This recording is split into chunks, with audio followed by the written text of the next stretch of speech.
Welcome to Let Me Fix This. Enjoy the video. In this video, I will explain how to adjust Silverado headlights. First, find a level surface and park your truck exactly 25 feet from a wall. Next, mark the wall directly in front of the center of each headlight. This initial setup is crucial for accurate adjustment. You will also need a standard Phillips head screwdriver to complete the process. Before making any adjustments, it is important to ensure your tire pressure is correctly set.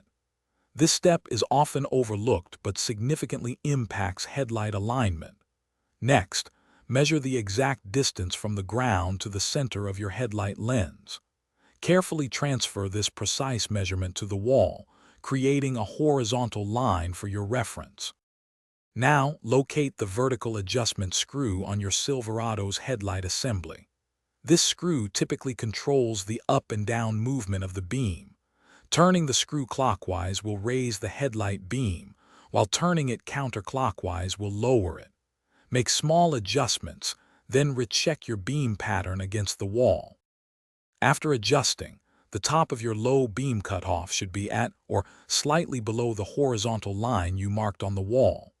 Ensure both headlights are evenly aligned for optimal visibility and to avoid blinding oncoming drivers. Take your time to fine-tune the adjustments until you achieve the perfect beam pattern. Check the description for a link to these leak-proof meal prep containers and other great deals. Thanks for watching. If you found this helpful, don't forget to like and subscribe.